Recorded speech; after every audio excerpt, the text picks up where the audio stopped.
Yeah, I'm just going to reintroduce, before I go to Lewis on this, just going to reintroduce the spokesperson for Republicans Overseas UK, Erol Morkoc. Erol, thank you very, very much.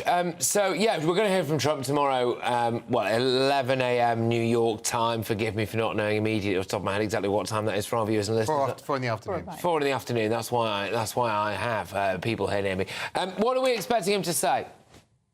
Well, I think it's going to be kind of what we've already heard him say. You know, this is the rigged result of a rigged trial by a Biden DOJ that's weaponized its surrogates. And he's going to come out there and he's going to say, basically, you know, they're not after me. They're after you. I'm just in the way. That's one of his famous taglines. And he's going to double down on this. You know, he's come out as almost the alternative candidate in every respect. If you're a libertarian, he went to libertarians and he made his plea. If you're a Bitcoiner, he went to the Bitcoin people and he made his plea. You know, he's made a plea to the Muslim American community, the Black American community. He's been, you know, reaching out as much as he can. So I think tomorrow he's going to come and put all of that together and say, look, I'm the zenith of what these people have done to corrupt and bastardize our political system. And if you don't elect me in November, then you're going to be controlled by people who are lawless and unstoppable. And the people who are going to have their hands on the nuclear codes are going to be people who are willing to imprison their political enemies for no reason. And I think that's not going to play well for the Democrat Party. At least I hope so. So we'll see how that goes, though. Our US correspondent there, Stephen Edgins. Get a custom lip look that's true to you. Go bold and plump with Juvederm Ultra X. A tennis match of egregious political prosecutions in America. And look, hey, you know, I don't have any right to say this.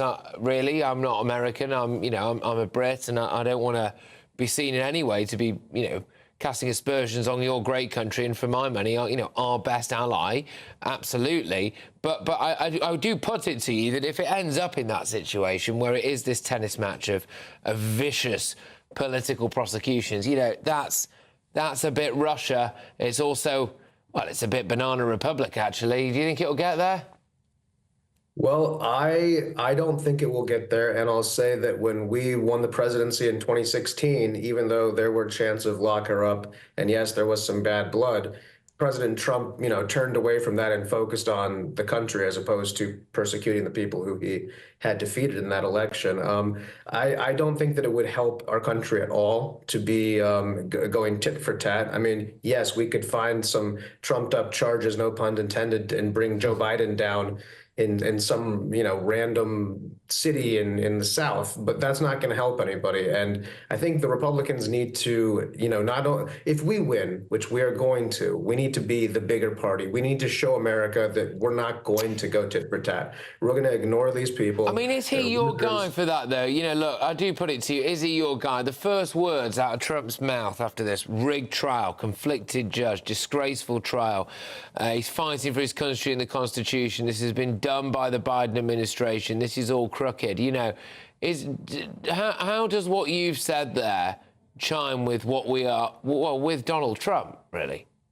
Well, I guess because in 2016, he had a strong rhetoric as well, but he didn't weaponize the Department of Justice. So I don't believe that, unless, of course, Joe Biden has committed a crime, which perhaps he has. And if he has, then maybe he will be prosecuted for it. But I don't think that an unjust interrogation of Mr. Biden would incur. I think some of the dealings that he's been doing and selling his office might come back to bite him, but that might be Erol, can I thank you very much? I'm aware that you've been sitting on the line there for a long time as well. That is Erol Morkoc there, who's the spokesperson of Republicans Overseas UK.